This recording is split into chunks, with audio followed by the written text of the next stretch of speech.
Hello friends, welcome to our YouTube channel. इस video में हम परसेंटेज के जो एसएससी में प्रीवियस ईयर क्वेश्चन पूछे गए हैं उसको डिस्कस करेंगे। तो स्टार्ट करते हैं। फर्स्ट क्वेश्चन है 498 किस संख्या से 17% कम है।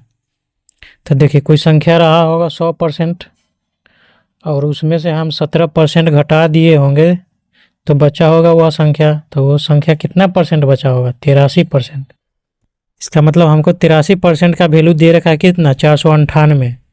ठीक, तब देखिए 83 से 498 भाग देंगे तो 6 आएगा, मतलब इसका ये 6 गुना है।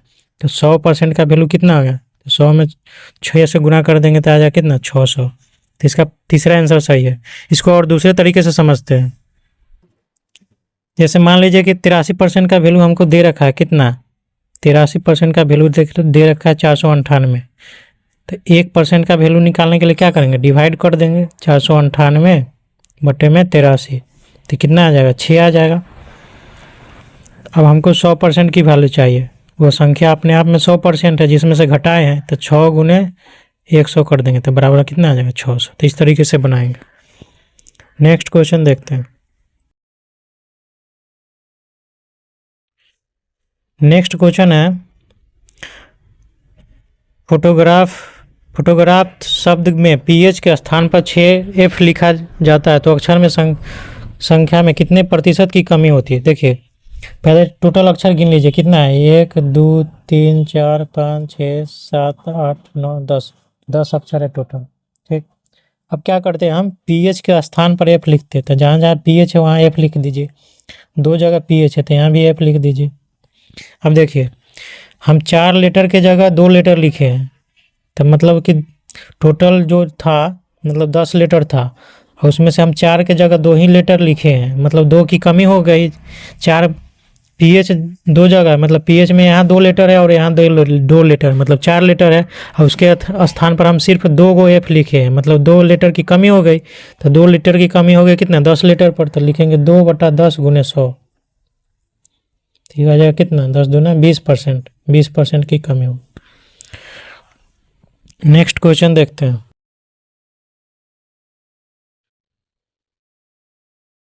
हम देखिए यहाँ कुछ चीज़ों को समझा देते हैं। जैसे कहीं कहीं परसेंटेज में ना फ्रैक्शन वैल्यू करके बनाइएगा तो क्वेश्चन अच्छे से सोल्व होता है। जैसे समझते हैं कि 75% का फ्रैक्शन वैल्यू कितना होगा? 3/4। कैसे हुआ? तो 75/100 करेंगे ना तो 25 से 75 कट जाएगा तो 3 आ जाएगा, 100 कट जाएगा तो 4। उसी प्रकार एक और चीज़ समझते हैं। जैसे 11.11% का वैल्यू होता है, फ्रैक्शन वैल्यू होता है 1/9। ठीक, अब देखिए हमको समझना है कि 33.1/3%। ठीक ना, तो हम इसको लिख सकते हैं 33 दशमलव, क्योंकि 1/3 का जगह ना 1/3 का वैल्यू होता है 0.33। अब ये दोनों चीज़ें जोड़ में रहता है तो उसमें जोड़ देंगे तो 33.33% हो जाएगा। 33.33%। अब देखिए 11.11% से 33.33% कितना गुना है? तो बोलिएगा कि ये तो इसका 3 गुना है। कितना गुना है? 3 गुना है। तो क्या करेंगे हम? 1/9 का भी 3 गुना कर देंगे। तो 3 गुना कर देंगे तो हो जाएगा 3/9। तो बराबर हो जाएगा कितना? 1/3। इसका मतलब हुआ कि 33.1/3% या 33.33% कहीं मिल जाए तो उसका वैल्यू कितना होता है? फ्रैक्शन वैल्यू होता है 1/3। उसी प्रकार दूसरा चीज़ समझते हैं 66.2/3%। ठीक है ना, इसको हम लिख सकते हैं 66.2/3 को लिखते हैं 66.6 से। तो इसमें जोड़ देंगे तो हो जाएगा 0.66%। चूँकि ये दोनों चीज़ें जोड़ में रहता है तो उसमें 0.6 से जुट गया तो हो गया 66.66%। अब देखिए, अब जो है ये जो है 66.66, ये 11.11% का कितना गुना है? 6 गुना है ना। ये जो है चीज़ें इसका 11 गुना है। कितना गुना? अच्छा 6 गुना है। तो इसका क्या करेंगे हम? 1/9 में भी 6 गुना करके यहाँ वैल्यू लिखेंगे तो 1/9 में 6 से गुना कर देंगे तो 6/9, तो इसका वैल्यू आ जाएगा कितना 2/3। तो इस वैल्यू की याद रखिएगा, बहुत पूछा जाता है एग्जाम में, कहीं कहीं मतलब बहुत काम आता है क्वेश्चन सोल्व करने में। 33.1/3%,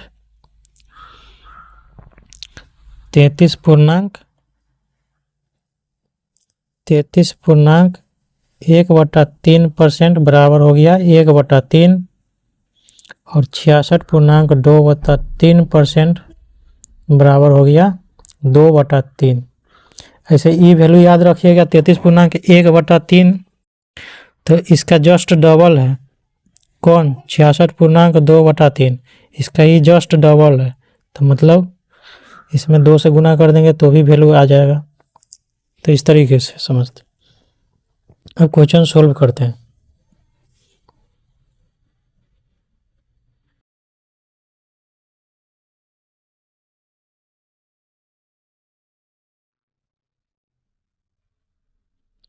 क्वेश्चन है कि यदि किसी संख्या के 1/8 के 75% के 66.2/3% का मान 179 है, तो उसी संख्या के 3/4 का 33.1/3% कितना होगा। देखिए मान लेते कोई संख्या x है, x के 1/8 ठीक के 75%, मतलब 75% का फ्रैक्शन आ गया 3/4 के 66.2/3%। हम अभी बता कि 66.2/3% का फ्रैक्शन वैल्यू कितना होता है 2/3। बोला कि इतना का मान ये 179 है। अब यहाँ से हम x का वैल्यू पता कर लेंगे, ठीक है। तो x बराबर क्या आ जाएगा, यहाँ से काट देते हैं, 3 से 3 कट गया और 2 से 4 कट गया तो 2 आ गया। x बराबर आ गया 179 गुने 16, ठीक। अब इसको गुना नहीं करेंगे, इतना ही रखते हैं। फिर पूछा है तो उसी संख्या के, तो ये संख्या निकल गया x का मान, उसी संख्या के 3/4 का 1/3% कितना होगा। तो 179 × 16 जो संख्या है उसका 3/4 मतलब 3/4 का 33.1/3%, इसका हम बताया है कि इसका फ्रैक्शन होता है 1/3, तो गुना 1/3। 3 से 3 कट गया, 4 से ही कट गया, 16 आ गया 4। अब इसमें गुना करेंगे तो कितना आ जाएगा 9 × 36 के 6 हासिल 3 और 17 × 68 69 70 71, मतलब इसका पहला आंसर सही है, ठीक है। तो इस तरीके से बनाएंगे। नेक्स्ट क्वेश्चन देखते हैं।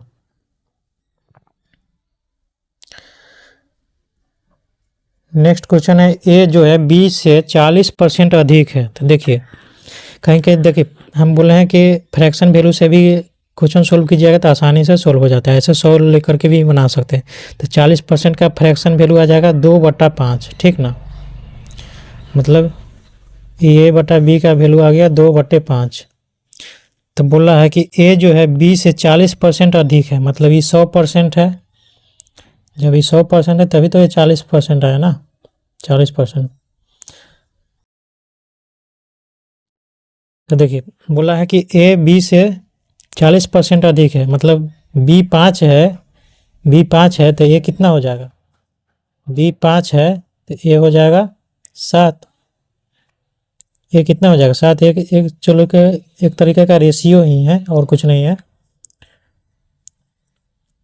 बी हो जाएगा 5, ए हो जाएगा 7। तो बोल रहा है बी ए से कितना प्रतिशत कम है, बी जो है ए से कितना प्रतिशत, मतलब ये 2 कम है, तो 2 कम है किससे, ए से, तो ये 2/7 गुने में 100, ठीक। ये हो जाएगा 200/7, 200/7 हो गया। तब इसका कौन सा आंसर हो जाएगा, देखिए 200 में 7 से डिवाइड कर देंगे तो देखिए 7 दूना 14, देखिए पहला डिजिट मिल रहा है ना। अब देखिए हमको, अब देखिए पहला डिजिट सबका अलग अलग है, ठीक है ना, तो इसका मतलब पहला आंसर ही सही होगा, इसमें और आगे कैलकुलेट करने की ज़रूरत नहीं है, ठीक है। इस तरीके से बनाएंगे। अगर कहीं भाग, देखिए एक नियम को समझ लीजिए कि कहीं अगर भाग देने, या जैसे यहाँ भाग दिए ना, तो भाग देने में पहला डिजिट देखेंगे, या गुना करने में इधर से पहला डिजिट देखेंगे, मतलब दाहिने तरफ से, दाहिने तरफ से पहला डिजिट देखेंगे। अगर एक ही डिजिट रहा चारों में अलग अलग तो वही आंसर हो जाएगा।